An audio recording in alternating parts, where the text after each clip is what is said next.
I'm joined now by writer at Mother Jones and author of Minority Rule, Ari Berman. Ari, thanks for joining me again. Brian, great to talk to you again. Thank you. So I want to talk about the different ways as we look toward this upcoming midterm election that Donald Trump may be positioning himself to try and rig the 2026 election. This is a beat that you have been on for a long time. You've done excellent work with Mother Jones on exactly this point. So there are a number of ways, but I want to start first and foremost with Mike Johnson's refusal to seat Representative-elect Adelita Grijalva into the House. How could this particular instance kind of serve as a microcosm for Mike Johnson and Trump and Republicans' broader plans to refuse to seat any Democrats as we look toward the next election? Yeah, I looked in a recent cover story from Mother Jones at 10 different ways that Trump is rigging the midterms. And the last way, which is if all else fails, just refuse to seat the Democrats that win. And so I think the fight about seating Grijalva isn't just about the Epstein files. It's about getting ready to have a playbook that if there's a close election to the House and the outcome is somehow not determined right after the election in November 2026, and Trump and Republicans allege fraud, which you know they will if they're losing, that will somehow increase pressure on Johnson not to sit Democratic members of the House if there's somehow one or two or three seats, like in this case, that would make the difference between Democratic and Republican control or Democrats and Republicans joining together to actually have real power. Democrats will look at this and say, well, you have to. Well, those are the rules. Well, it wouldn't be fair otherwise. Do you think that we are positioning ourselves kind of in the wrong mindset by appealing to this concept of fairness or what's right and wrong when Republicans aren't really playing that same game? I mean, Republicans have already incited an insurrection to try to overturn an election. And I mean, the thing that disturbed me. So are you saying that fairness is not necessarily a virtue that would be an effective appeal? I think it's difficult to think that just the better angels are going to prevail here. I think you always have to look at how far could Republicans go to try to rig the political process and undermine democratic norms to protect their power and to keep themselves in power. And we've seen how far Trump has been willing to go to retain the House in 2026. I mean, he's telling state after state after state, redraw your maps mid-decade in an unprecedented way so that I don't lose the House majority. So then if the House majority was within one or two or three seats and Trump is alleging widespread fraud, let's just say, for example, that we don't know who wins the House on election night 2026. And the result depends on a few races in California, right? And it takes a little bit longer than usual to count those ballots. You absolutely are going to imagine that Trump is going to allege widespread fraud there based on no proof, because he's already done that before. And they're going to say to Mike Johnson, don't seat these Democratic members from California. And if those Democratic members would be the difference in the House being controlled by Democrats instead of Republicans, you could absolutely imagine a situation in which the Republicans say, we're going to find some kind of legal loophole that will allow us not to seat these people. Now, this would certainly be contested, and I'm not sure it would work, but you're already seeing with the failure to seat Grijalva that they can drag this out, create uncertainty, and this would be the stakes would be a lot higher here because it's not just about a petition to discharge the Epstein files. It would actually be control of the House that's at stake. Right. And we've, by the way, seen them use a strategy similar to this before. I mean, when it comes to, these claims of a stolen election, Trump just wanted an announcement that the election was rigged. And he said, we'll take it from there. Sometimes just getting the ball going and delaying for the sake of delay will allow them the space to kind of entrench the narrative that they want to put forward. And once they start to plant that seed of disinformation, we've seen the ways in which it can grow. And the longer that these processes last, the more that they can manipulate people into believing that there was, some nefarious behavior happening. I saw that in 2020. I kept thinking there would be some point at which this ended. And it just never ended. It just got worse and worse and worse in terms of what people believed. And now they're even more primed than they were before to believe that Democrats can only win by cheating and that all elections are rigged if Republicans don't win. And so it's already predetermined within the Republican Party that they're not going to treat Democratic wins as legitimate. And so, why would we believe that a party that didn't willingly cede power once before is going to willingly cede power again? So you had mentioned that you'd gone over a whole list of ways in which Republicans and Trump can seek to undermine the upcoming election. We jumped to, I think, one of the most nefarious ways, the last one. But can you talk about some of the other ways that you discussed, aside from outright just refusing to seat anybody who is not a Republican? Yeah, I mean, there's a lot of different ways. I think that one of the overarching themes is Trump taking control of the federal election process in a way that he doesn't actually have the power to do, that states and Congress are supposed to oversee the elections, but Trump is inserting himself in a lot of different ways, whether it's through leaning on states to gerrymander or using the Justice Department to do all sorts of things, including go after his political opponents, to potentially trying to incite violence and intimidation at the polls. I mean, one thing that I was really concerned of when I was initially reporting this piece, Trump had deployed the National Guard to LA, right? And that really freaked out a lot of people in the voting rights space because they said, what if he does things like puts National Guard at polling places? What if he sends ICE into immigrant neighborhoods where there's lots of Democrats? Well, those things are less and less hypothetical now, right? Yeah. Because we've seen it happen. We've seen the National Guard deployments in lots of different states. We have seen what they've done in the wake of the death of Charlie Kirk, right? Where they've been much more outspoken and aggressive in trying to crack down on the left. We've seen people like Steve Bannon say, we're going to have ICE at polling places. We've seen Cleta Mitchell, the Trump lawyer who tried to overturn the election, saying Trump's going to declare an emergency to try to take control of federal elections. I mean, a lot of people dismiss this stuff in the run up to 2020 when Trump said things like this, and then he actually did it. So when Trump advisors themselves are saying he's going to declare a national emergency to take control of elections, he's going to put ICE at polling places, I take this very seriously. Something that I was particularly concerned and remain particularly concerned about is this idea of having these troops deployed to different places. I understand that right now, what he's trying to do isn't necessarily just to kind of flex his autocratic muscles and deploy the troops because he really cares about crime. This is to give himself a legal framework to be able to deploy the troops later when it actually matters, when it comes time to vote in these elections. Because if you look at 2020, for example, there are things he wanted to do. There are schemes that he tried to carry out, like, for example, seizing the voting machines in Georgia. He wasn't able to do that, in part because he didn't have buy-in from folks at the law enforcement agencies. Bill Barr said his claims of a stolen election were bullshit, but he doesn't have that problem now. Now he's got Pam Bondi, Kash Patel, Dan Bongino. All of these people are there. Not only because they're going to be soft on election denialism, but expressly because they are election deniers. But now imagine that he has boots on the ground. Now imagine he has, a standing army, literally answerable only to him. And so if he says we need to seize the voting machines in Democratic population centers like Atlanta or Philly or Detroit or Milwaukee, are those people going to say, no, sir, we can't do that? Are those people going to say we don't have the authority? And even if you do find one person, in the ranks that says, no, we can't do this, this is extrajudicial, they're going to find the next person who will be perfectly content to follow their orders and do exactly what he asks. And so to what extent are you concerned about the prospect of Trump deploying these troops now to give himself some legal framework that he can then use as we get closer to the elections?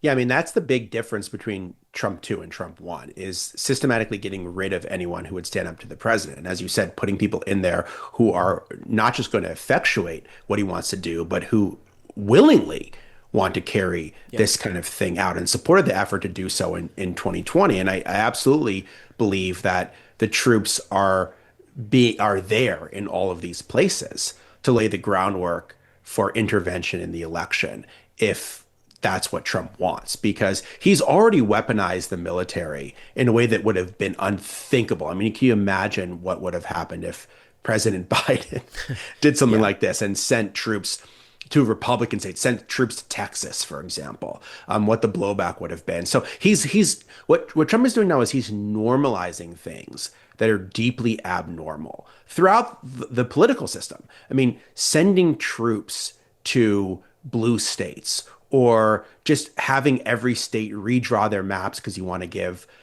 Republicans more seats. I mean, these are totally abnormal, ahistorical things for a president to do. And he's just doing them over and over so that we become numb to them. That when he uses, for example, the troops in another context, people say, well, he's already done this kind of thing before.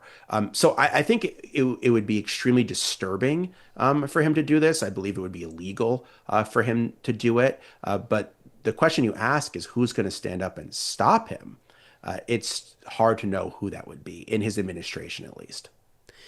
Are there any other instances of Trump weaponizing the DOJ as a means to interfere in the 2026 or 28 elections?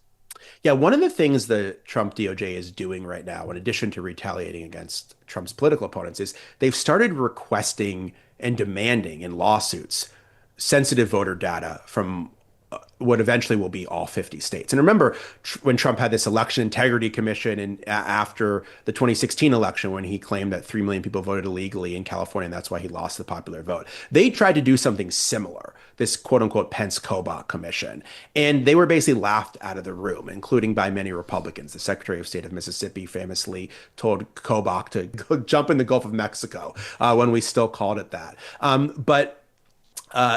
Now the Justice Department is doing the same kind of thing, and they've already sued 9 states, almost all of which are blue states. And they're trying to get private information on every voter in America, things like social security numbers and voter history and partisan affiliation, so that they can basically create this national voter registry, which has never been done by the federal government before, so they can try to run these data through unreliable databases to search for fraud. They're not going to find any fraud, but you can imagine them misusing the data in such a way to say, we finally found the evidence of fraud that President Trump has been talking about all along. Right. But also then if they do so, that's going to put pressure on states to purge voters from their rolls in advance of the midterms. It could lead to the Justice Department charging election officials with crimes, which is something they've said they want to do.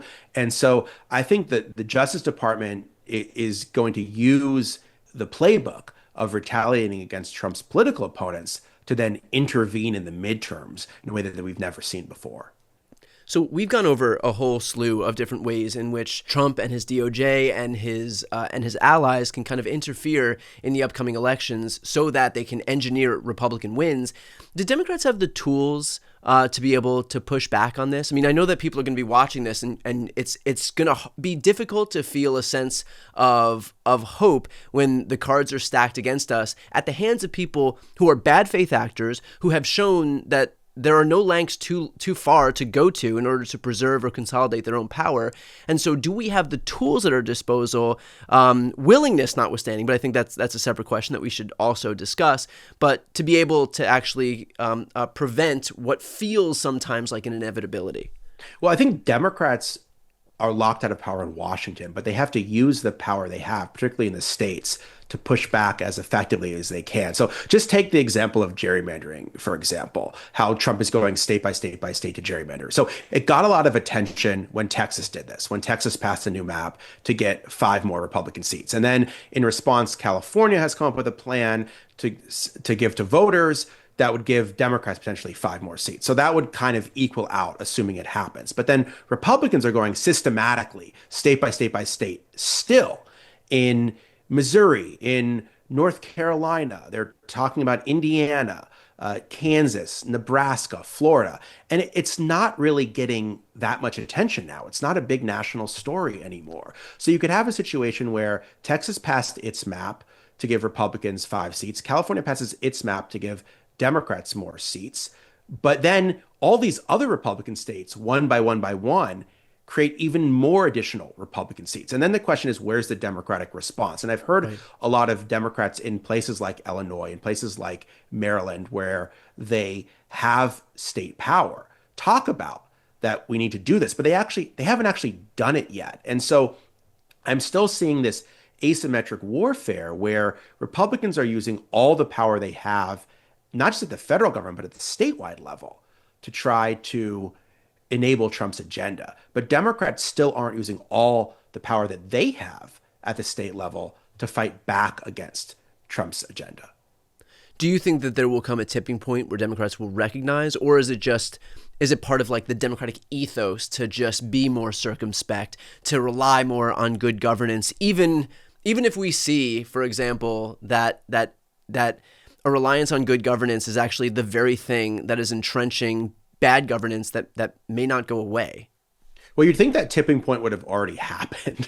Yeah. I mean, so it's a little crazy. We're asking what more will it take? Right. No, exactly. At this point, when the authoritarian playbook is getting clearer and clearer and clearer. I mean, I think this is a moment where, you have to use every lever of power you have to try to protect democracy. And that may be doing things that you previously thought were distasteful for democracy. I'm sure lots of Democrats in California weren't that crazy about having to redraw the map there. But the fact is, if you didn't redraw the map in California, all that does is allow Republicans to rig more and more elections without any kind of response. So that doesn't lead to fairer elections. That just leads to a more rigged political system. Right, exactly.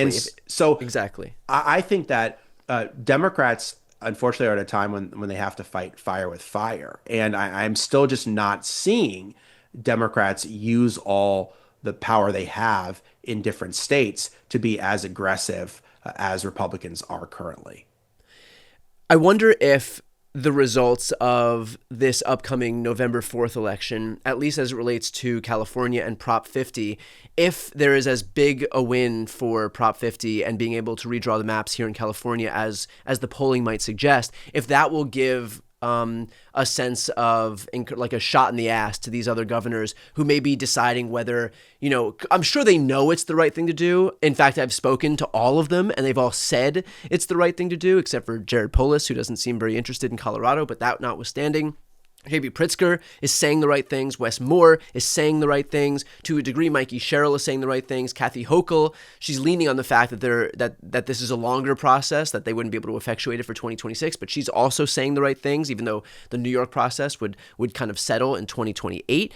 But they all know it's the right thing. I wonder if a good result in California in this upcoming election cycle will give them the political capital that they might need to recognize, hey, there's actually very little downside to being able to do this, not just from a moral perspective, but also from a political or electoral standpoint. Yeah, for sure. I mean, I definitely think it could. I definitely think it's because this will be the only example of voters actually signing off on this process. Because if you had put the Texas redistricting map up for a vote, it would have failed even in Texas because people didn't like what they were doing. But the California thing will be the opposite. You'll actually have voters saying, yes, we need to fight fire with fire. We need to give Democrats more seats to make the political system more fair, right? Not less fair, which is what Republicans are doing, but to make it more fair by counteracting the Republican effort. My only fear, though, is that Democrats will look at California and say, well, the problem is solved now.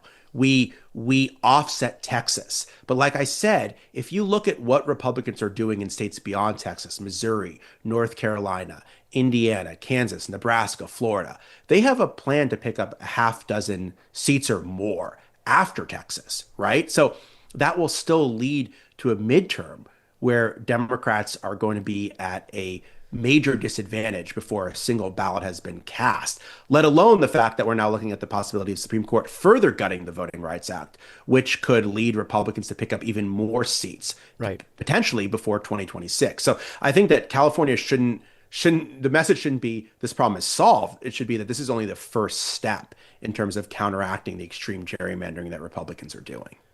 We're talking about these issues, and I think for folks like you and I, and certainly a lot of the people that are watching this video and listening to this interview, this is enough to move us. But as we've kind of learned from 2024, an over-reliance or a reliance on issues of democracy aren't necessarily as moving for a lot of voters who may be relying on other issues, who may be moved by other issues like the economy or whatever it may be. And so, how are you thinking about that as we head toward 2026 and 2028? Again, this idea that like it should be enough, and like that's the part that drives me crazy. Like this should be enough unto itself to turn out every single voter in this entire country because democracy is foundational. But how are you thinking about what voters have told us before about a reliance or over-reliance on issues of democracy. Well, what you need to do is connect issues of democracy, which can feel very abstract, to the issues that people care about in their daily lives, right? And understand, for example, when a legislature or a House chamber is rigged so that votes, the way people vote, doesn't lead to a change in representation. That means that you're not going to get good paying jobs. You're not going to get a good health care. You're not going to get a government that responds to the will of the people. If the government is set up in such a way that expressly is set up to go against the will of the people, well, then they're just going to feel so insulated that they won't do what the public wants. And so Yeah. I think that that was maybe a mistake that Democrats made in 2024, was not connecting what was happening to our democracy with the everyday issues that people are dealing with. And I don't think it should be that hard to say that, a party that is so fixated on maintaining power that they will go to these extreme lengths to try to rig the political system is also a party that's not going to care about what the public thinks when it comes to jobs or when it comes to healthcare or where it comes to all of these other issues. And so the Trump agenda is unpopular right now. And that's why Trump is going to such desperate measures to try to take control of the political system, because it's unpopular, his agenda. And so if you then elect the same kind of people that are maintaining his kind of unpopular agenda, then why would you think that anything would change? Finally, let's finish off with this. And I know that this is, you're not a politician. This is not your job to instill a sense of hope. But thinking about the ways in which Republicans are barreling ahead with their undemocratic, anti-democratic plans, whether it's gerrymandering, whether it's the prospect of the Supreme Court gutting Section 2 of the Voting Rights Act, whether it is these further incitements of violence as a pretext to be able to deploy the troops, whether it's refusing outright to just seat Democrats because they have a D next to their name. Is there anything that does give you hope as we head toward 2026 and 2028?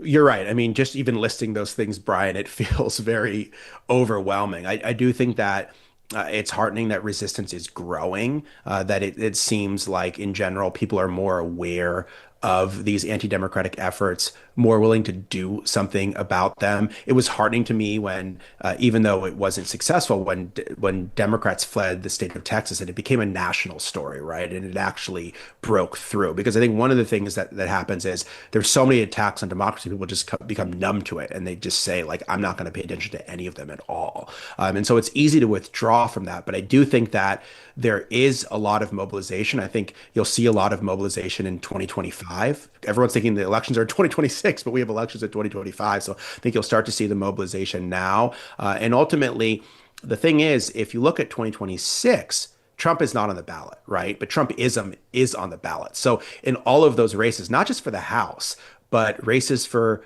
governor and races for attorney general and races for secretary of state and races for state legislature, those are also critically important to ensuring a fair election. So there's lots of opportunities for people to get involved in a way that, yes, you might not be able to defeat Trump outright, but you can take on Trumpism by electing different kinds of people to all of these different offices. And I think that's one thing that people are starting to engage in. And I think that will be a way to grow the resistance in a meaningful way as we head into 2026.